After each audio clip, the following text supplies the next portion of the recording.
నమస్తే welcome to Sri Satya news నేను మీ ఆదిలక్ష్మి సచివాలయ సిబ్బందిని రేషనలైజేషన్ చేయాల్సిన ఆవశ్యకత ఉందని రాష్ట్ర సాంఘిక సంక్షేమ శాఖ మంత్రి డాక్టర్ డోలా శ్రీ బాలవీరాంజనేయ స్వామి అన్నారు. కొండేపి మండలం పెట్లూరులో గ్రామ సచివాలయాన్ని మంత్రి ఆకస్మికంగా తనిఖీ చేశారు.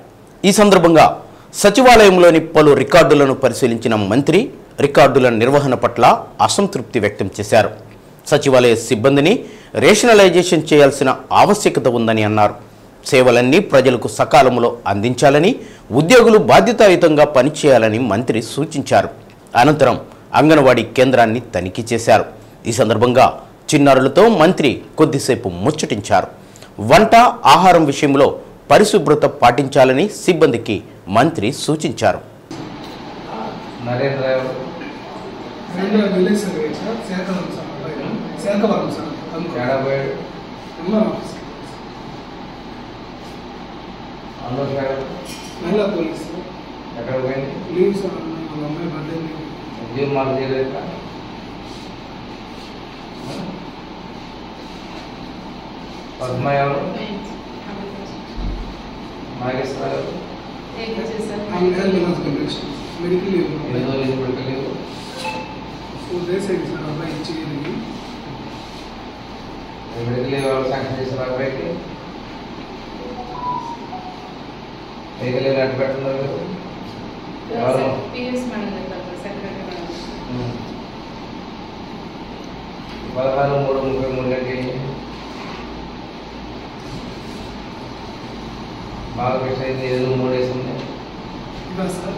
మొత్తం మీద 35 సార్ ఎమర్జెన్సీ 5 అయిపోయింది సార్.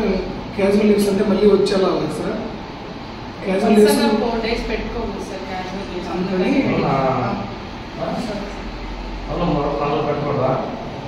కంటిన్యూస్ గా అట్లా 1 వీక్ దాకా పెట్టుకోవచ్చు. 1 వీక్ 5 డేస్ ఇవి కలబరి పని చేస్తున్నాయా? రిపేర్ ఉంది. వచ్చినాయి కదా, మన రిపేర్ వచ్చినాయి కదా.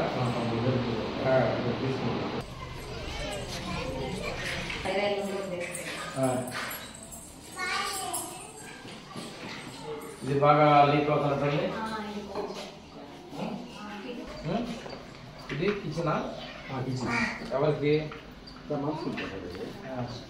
ఇదోమండి పిల్లలు ఉన్నారా?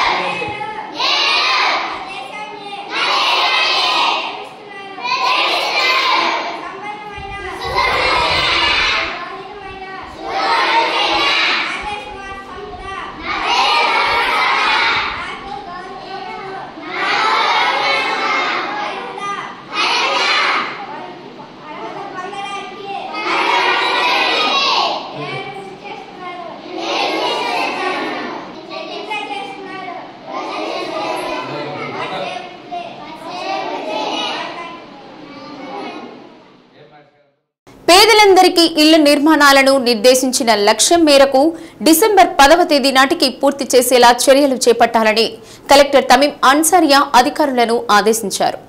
కలెక్టరేట్ నుండి కలెక్టర్ తమీం అన్సారియా వివిధ శాఖల అధికారులతో కలిసి ఎంపీడీఓలు, ఇతర మండల స్థాయి అధికారులతో వీడియో కాన్ఫరెన్స్ నిర్వహించారు. గృహ నిర్మాణాల పురోగతి, ఎంఎస్ఎంఈకు సంబంధించిన సర్వే, వ్యక్తిగత మరుగుదొడ్ల నిర్మాణాలు, స్కూల్ టాయిలెట్స్ ఇన్స్పెక్షన్ తదితర అంశాలపై మండల ప్రత్యేక అధికారులు, మున్సిపల్ కమిషనర్లు, ఎంపీడీఓలు, ఏపీడీ, ఏపీఓలతో సమీక్షించారు. జిల్లాలోని పేద కుటుంబాల ఇళ్ల నిర్మాణాలను వేగవంతం చేసేందుకు నిర్దేశించుకున్న లక్ష్యాలను సాధించడంలో సమన్వయంతో పనిచేయాలని కలెక్టర్ అన్నారు.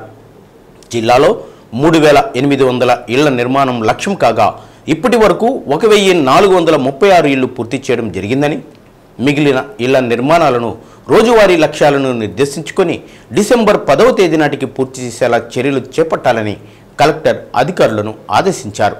సూక్ష్మ, చిన్న, మధ్య తరహా సంస్థల స్థాపనకు సంబంధించిన సర్వే పక్కాగా జరగాలని అన్నారు. జిల్లాలో మంజూరైన వ్యక్తిగత మరుగుదొడ్ల నిర్మాణాలు త్వరగా పూర్తి చేసుకునేలా చర్యలు తీసుకోవాలన్నారు. హౌసింగ్ పీడీ శ్రీనివాస్ ప్రసాద్, పరిశ్రమల శాఖ జీఎం శ్రీనివాసరావు, జెడ్పీసీఈఓ చిరంజీవి, డోమా పీడీ జోసఫ్ కుమార్, జిల్లా వ్యవసాయ శాఖ అధికారి శ్రీనివాసరావు, క్షేత్రస్థాయి నుండి మండల ప్రత్యేక అధికారులు, ఎంపీడీఓలు, సంబంధిత శాఖల మండల అధికారులు తదితరులు పాల్గొన్నారు. హౌస్ వార్మింగ్ సెరమనీ జరగబోతుందో దానికి ప్రతి ఒక్క డిస్ట్రిక్ట్ కూడా టార్గెట్ ఇచ్చారు. సో మనకి ఇచ్చిన టార్గెట్ లో మనం ఇప్పటిదాకా కంప్లీట్ చేసినవి ఓన్లీ 38%. సో మనము ఇప్పుడు ఉన్న ఏదైతే మిగతా ఉన్నది 1329 ఏదైతే ఈజీగా చేయవచ్చో దాని మీద ఎక్కువ ఫోకస్ చేసి నెక్స్ట్ 10 days లోపల ఇవి అన్ని కూడా పూర్తి చేయాలి. సో దీంట్లో that is your first priority. మిగతా ఆస్పెక్ట్స్ హౌసింగ్ రిలేటెడ్ అది కంటిన్యూస్ గా మీరు చేసుకుంటారు. దానికి కూడా మీకు ఇచ్చిన టార్గెట్ ప్రకారం ఫోకస్ పెట్టి చేయాలి. సో ఇప్పుడు ఈ రోజు బీసీ ప్రత్యేకంగా దానికోసమే పెట్టడం జరిగింది. దీంట్లో ఇప్పుడు ఎక్కువ తహసీల్దార్ని ఇన్వాల్వ్ చేయలేదు. ఎక్కడైనా సైట్ ఇష్యూస్ ఉంటే వారిని ఇన్వాల్వ్ చేస్తాము. ఎందుకంటే వారికి ఇప్పుడు ఎక్కువ రెవెన్యూ ఇది ఇప్పుడు జరుగుతుంది. సో దాని మీద వారు ఫోకస్ చేస్తున్నారు. వారిని దానివల్ల దీంట్లో ఇప్పుడు ఇన్వాల్వ్ చేయట్లేదు. సో ఇప్పుడు housing it's the duty of MPDOs, then AEs, then DEs ఉన్నారు. So basically MPDOs, AEs and DEs. So housing department and MPDOs sole responsibility for the completion of housing. So first important aspect ఏదైతే మీకు RC houses ఉన్నాయో అది మీరు ఇప్పుడు ఈజీగా చేయవచ్చు. PD గారు చెప్పారు, ఫ్రంట్ సైడ్ లో ప్లాస్టరింగ్ వేసి వైట్ వాష్ చేసి లోగో పెడితే. నియోజకవర్గాన్ని అన్ని విధాలుగా అభివృద్ధి చేస్తానని ఎమ్మెల్యే బిఎన్ విజయ్ కుమార్ అన్నారు. 5.5 కోట్ల రూపాయల నిధులతో ఉప్పుగుండూరు, మాచవరం మధ్య ఉన్న 2 వంతెనల నిర్మాణ పనులకు కొబ్బరికాయలు కొట్టి శంకుస్థాపన చేశారు. ఎమ్మెల్యే ప్రొక్లైన్ నడిపి మట్టి తీశారు. కార్యక్రమంలో పంచాయతీరాజ్ అధికారులు Ramanaiah, PSN Kumar, MPDO Nagalakshmi, contractor Anjaneyulu, మండల అధ్యక్షులు తేల్లం మనోజ్ కుమార్ తదితరులు పాల్గొన్నారు.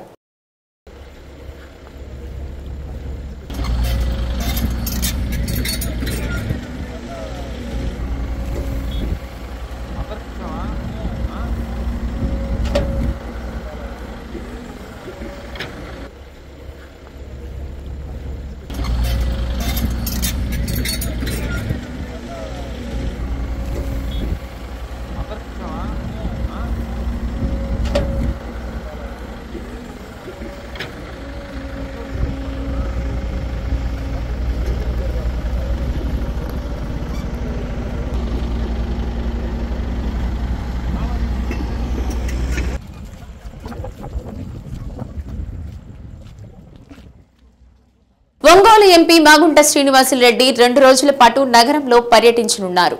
30న దిశ కమిటీ సమావేశంలో పాల్గొన్న అనంతరం మాగుంట కార్యాలయంలో ప్రజలకు, కార్యకర్తలకు అందుబాటులో ఉంటారు. డిసెంబర్ 1వ తేదీన పీవీఆర్ హైస్కూల్ మైదానంలో జరిగే దివంగత ఎంపీ మాగుంట సుబ్బరామరెడ్డి వర్ధంతి కార్యక్రమంలో ఎంపీ పాల్గొంటారు. ఎన్టీఆర్ కళా పరిషత్ వారి ఆధ్వర్యంలో విద్యార్థులకు సాంస్కృతిక కార్యక్రమాల పోటీలు నిర్వహిస్తున్నట్లు పరిషత్ అధ్యక్షులు ఈదర హరిబాబు తెలిపారు. మౌర్య హోటల్లో జరిగిన మీడియా సమావేశంలో వివరాలు వెల్లడించారు. జనవరి 18 నుండి 31వ తేదీ వరకు జరిగే నాటక పోటీల్లో ప్రతిరోజు సాయంత్రం 6 గంటల నుండి 7 గంటల వరకు ఒక్కొక్క స్కూల్కు 30 నిమిషాలు ప్రదర్శన అవకాశం కల్పిస్తామని, ప్రతిరోజు 2 స్కూళ్లు పాల్గొనవచ్చన్నారు. పోటీల్లో చిన్న నాటికలు, నృత్య ప్రదర్శనలు, ఏకపాత్రలు, పాటలు, మిమిక్రీ, మ్యాజిక్, కథలు చెప్పడం లాంటి కళా ప్రదర్శనలకు ప్రాధాన్యత ఇస్తామని తెలిపారు. మీడియా సమావేశంలో ఓక్ రిడ్జ్ స్కూల్ కరెస్పాండెంట్ శివప్రసాద్ తదితరులు పాల్గొన్నారు. ఈ రోజున ఈ ప్రకటన కారణం పాఠశాల విద్యార్థులందరినీ కూడా దీంట్లో ఇన్వాల్వ్ చేయాలని ఉద్దేశం. ఎన్టీఆర్ కళా పరిషత్లో మనం ఉమ్మడి అంటే పాత డిస్ట్రిక్ట్లో ఉన్న స్కూల్స్ మొత్తానికి ఆహ్వానం. మేము అప్లై చేసిన ప్రతి స్కూల్కి కాదు, మేము స్కూట్నీ చేస్తాం. సెలెక్ట్ అయిన స్కూల్కి 30 నిమిషాలు టైం ఇస్తాం. ఆ 30 నిమిషాల్లో వాళ్ళు ఏమేమి చేయగలరు, వాళ్ళ టాలెంట్స్ ఏమిటో వాళ్ళు చేయొచ్చు. 30 మినిట్స్ అంటే మేము ఒక 7 అంశాలు కూడా ఇచ్చాం. ఈ 7 అంశాల్లో మీరు ఎనీ 4 or 5 అలా ఇచ్చాం. అలా చేస్తున్నాం. దానికి సంబంధించిన రూల్స్ రెగ్యులేషన్స్ కూడా తయారు చేసి ఈ రోజున రిలీజ్ చేస్తున్నాం. మీ ద్వారా మన జిల్లా అంటే ఇప్పుడు కందుకూరు, నెల్లూరు పోయింది, ఇట్లా బాపట్ల కొన్ని పోయినాయి. కాబట్టి ఉమ్మడి ప్రకాశం జిల్లాలో ఉన్న అన్ని జిల్లా పరిషత్ పాఠశాలలు, ప్రైవేటు పాఠశాలలు, గవర్నమెంట్ పాఠశాలలు, any schools, even elementary schools కూడా, ఎలిమెంటరీ స్కూల్ అయినా హై స్కూల్ అయినా ఏ స్కూల్ వారైనా అప్లై చేసుకోవచ్చు. వాళ్ళ టాలెంట్స్ని ఇక్కడ చూపించే అవకాశం వాళ్ళకి ఇస్తూ ఉన్నాం. ఎన్టీఆర్ కళా పరిషత్ ఆధ్వర్యంలో విద్యార్థుల్లో ఉన్నటువంటి నైపుణ్యాన్ని వెలికి తీయటం కొరకు వినూత్నమైనటువంటి కొన్ని కార్యక్రమాలను ఏర్పాటు చేయడం జరిగింది. దానిలో భాగంగా విద్యార్థుల యొక్క సాంస్కృతిక కార్యక్రమాల పోటీ అనే అంశాన్ని ఈరోజు మనం అందరికీ తెలియజేయడం జరుగుతుంది. ఈ పోటీలో మనం పాల్గొనదలిచినటువంటి పాఠశాలలందరికీ కూడా ఒక 30 మినిట్స్ టైం ఇచ్చి ఆ టైంలో కళా పరిషత్ వేదిక పైన ఆ ప్రదర్శన ఉండేటట్లుగా ఉంటుంది. సో దానిలో మనం 7 అంశాలు ఇచ్చాము. అంటే చిన్న నాటికలని, అలానే భరతనాట్యం అని, మిమిక్రీ అని, లేకపోతే అనుకరణలు కానీ, లేకపోతే ఏకపాత్రాభినయాలు కానీ, ఇవన్నీ కూడా 7 అంశాలు ఇవ్వటం జరిగింది. వాటిలో ఏవైనా 4 తగ్గకుండా అన్ని అంశాలు ఉండేటట్లుగా 30 నిమిషాలు ఓ ప్రోగ్రామ్ని అరేంజ్ చేసుకొని దాన్ని మాకు పంపినట్లయితే దాన్ని స్క్రూటినీ ద్వారా ఎంపిక చేసి ఆ ఎంపికైనటువంటి పాఠశాలలకు కళాపరిషత్ వేదికమైన ప్రదర్శన ఇచ్చే అవకాశం ఉంటుంది. దీనిలో ప్రథమ, ద్వితీయ, తృతీయ బహుమతులు కూడా ఉంటాయి. అలానే 30 మినిట్స్ ప్రకారం ప్రతిరోజు 2 పాఠశాలలకి వేదిక పైన అవకాశం ఉంటుంది. కాబట్టి జిల్లాలో ఉన్నటువంటి అన్ని పాఠశాలలకు కూడా ఇన్ఫర్మేషన్ పంపడం జరుగుతుంది. వాళ్ళు కూడా ఎవరైతే ఇంట్రెస్ట్గా ఉన్నారో వాళ్ళు పార్టిసిపేట్ చేసి మాకు వాట్సాప్ నెంబర్ ద్వారా మాకు పంపించినట్లయితే వాటిని స్క్రూటినీ ద్వారా ఎంపిక చేసినటువంటి ప్రదర్శనలన్నిటినీ కూడా వేదిక మీద ప్రదర్శన చేయటం జరుగుతుందని తెలియజేస్తున్నాం. ప్రతి టీంకి 5,000 రూపాయలు ప్రదర్శన పారితోషికం ఇవ్వటం జరుగుతుంది. ఫస్ట్ ప్రైజ్, సెకండ్ ప్రైజ్లు కూడా మనం థర్డ్ ప్రైజ్ కూడా అనౌన్స్ చేయడం. First prize 20,000, second prize 15,000, third prize 10,000 మనం అనౌన్స్ చేయడం జరిగింది. సో గెలుపొందినటువంటి వాళ్ళకి ప్రథమ, ద్వితీయ, తృతీయ బహుమతులు కూడా అందజేస్తాం. కార్తీక మాసం మాస శివరాత్రిని పురస్కరించుకుని కేశవస్వామిపేటలోని శ్రీ గంగా అన్నపూర్ణ సమేత కాశీ విశ్వేశ్వర స్వామి దేవస్థానంలో స్వామివారికి భస్మాభిషేకం జరిపించారు. స్వామివారితో పాటు నందీశ్వరునికి పంచామృతాభిషేకాలు నిర్వహించారు. మహాన్యాసపూర్వక రుద్ర నమక చమకాలతో అర్చక కార్యక్రమాన్ని జరిపించారు. భక్తులు అధిక సంఖ్యలో పాల్గొని స్వహస్తాలతో నందీశ్వరునికి అభిషేకం చేశారు. నందీశ్వరుని అభిషేక ప్రాశస్త్యాన్ని, భస్మధారణ విశిష్టతను అర్చక స్వామి రామకృష్ణ శాస్త్రి వివరించారు.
తర్వాత చందనోదం అంటే గంధం చెంబు పోసి ఇంకా మళ్ళా రెండో చెంబు పోయక్కర్లేదు.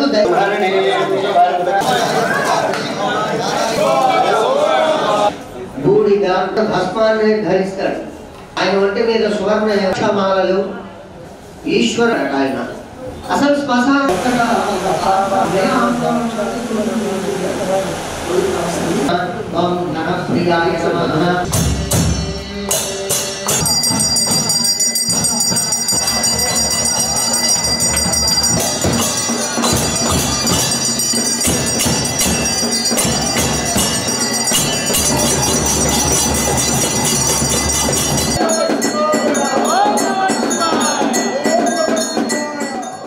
Andhra Pradesh revenue association Ongole collectorate unit అధ్యక్ష కార్యదర్శులుగా బి సత్యసాయి శ్రీనివాసులు, బి రాజశేఖర్ రెడ్డిలు ఏకగ్రీవంగా ఎన్నికైనట్లు ఎన్నికల అధికారి కె వెంకటేశ్వరరావు తెలిపారు. నగరంలోని రెవెన్యూ అసోసియేషన్ భవనంలో కలెక్టరేట్ యూనిట్ ఎన్నికలు జరిగాయి.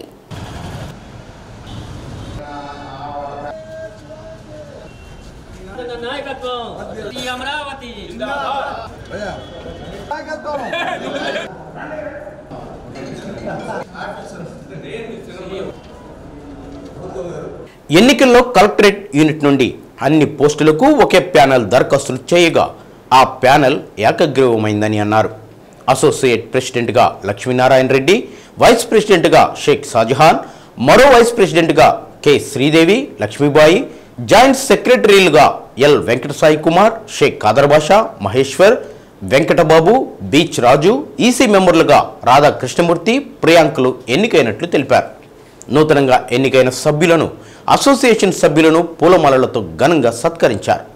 ఈ కార్యక్రమంలో ఏపీఆర్ఎస్ఏ జిల్లా అధ్యక్షులు RVS Krishnamohan, J Daniel, Rajesh, Kashi సభ్యులు పాల్గొన్నారు.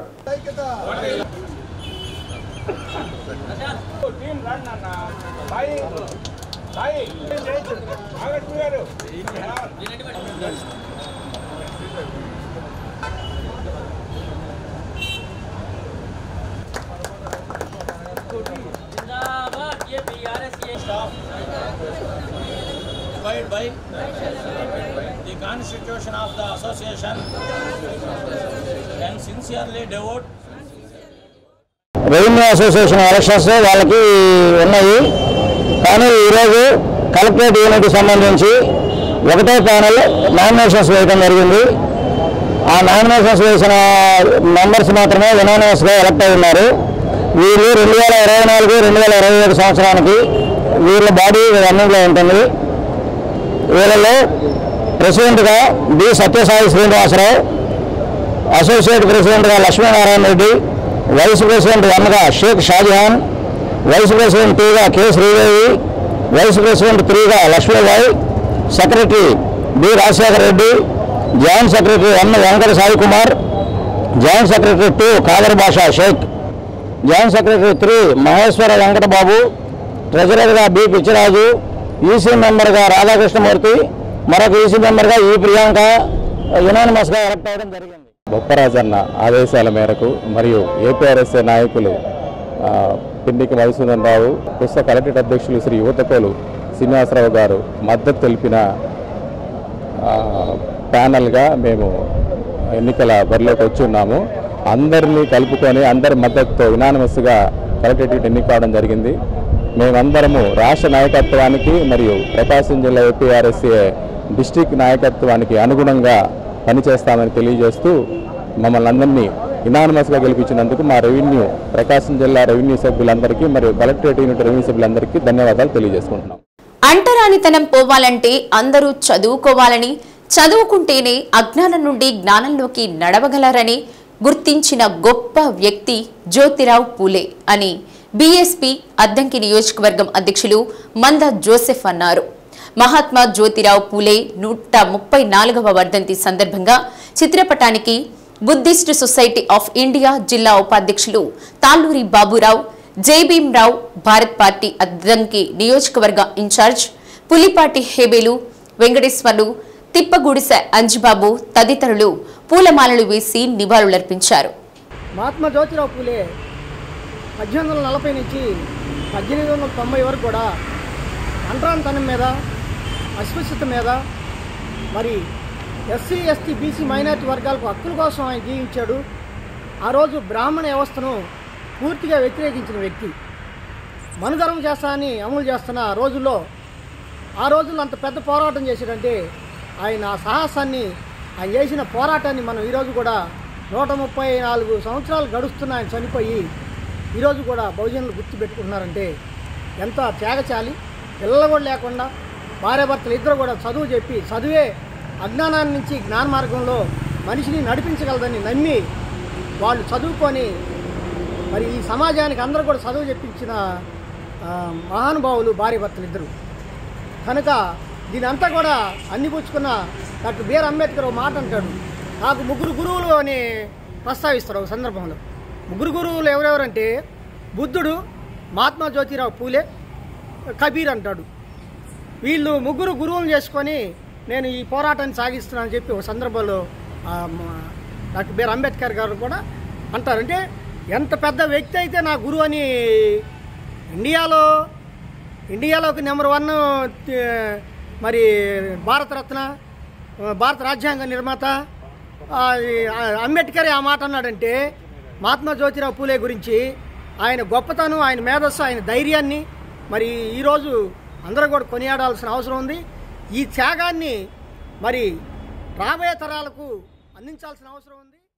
అన్ని కులాల ఆడపడుచులకి విద్యను అందించడం కోసం తన భార్యకు ఫస్ట్ విద్యను నేర్పించి మిగతా కులాల్లో ఉన్నటువంటి మహిళలకు విద్య నేర్పించే దిశగా ప్రయత్నం చేయబోగా ఆనాటి బ్రాహ్మణులు ఎవరైతే ఉన్నారో వారు పేడ నీళ్లు చల్లడం, ఆమె మీద రాళ్లు రువ్వడం ఈ రకంగా చేశారు. ఇది దేనికి నిదర్శనం? మహిళలు చదువుకోకూడదనే ఉద్దేశమే. బ్రాహ్మణవాదంలో, హిందూ మతంలో మహిళలు చదువుకోకూడదు అనేది అక్కడ ఆ రోజు ఉన్నటువంటిది. ఆ రోజు వారు చేసినటువంటి కృషి పట్టుదల కారణంగా 134 సంవత్సరాల వరకు కూడా ఇలాంటి మహానుభావుల్ని మనం స్మరించుకుంటున్నామంటే అది ఎంతో గొప్ప విషయమే. నిన్న సుప్రీంకోర్టు ఒక తీర్పు ఇచ్చింది. మద్రాసులో జరిగినటువంటి ఒక సంఘటనకు సంబంధించి సుప్రీంకోర్టు ఒక తీర్పు ఇచ్చింది.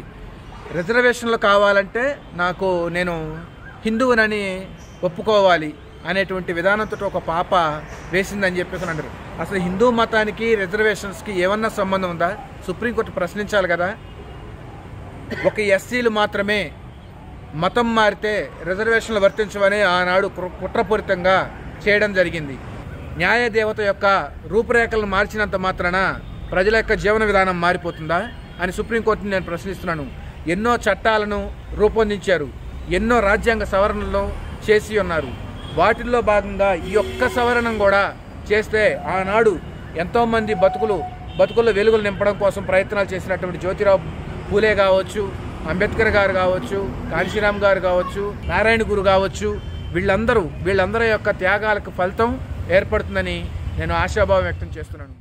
శ్రీ సత్య న్యూస్ లో నేటి మాట. బాధ కలిగితే ఒకసారి గట్టిగా ఏడ్చేయండి, కానీ మరోసారి అలాంటి కారణంతో ఏడవాల్సిన పరిస్థితి రాకుండా చూసుకోండి. శ్రీ సత్య న్యూస్ ఇంతటితో సమాప్తం. నమస్కారం.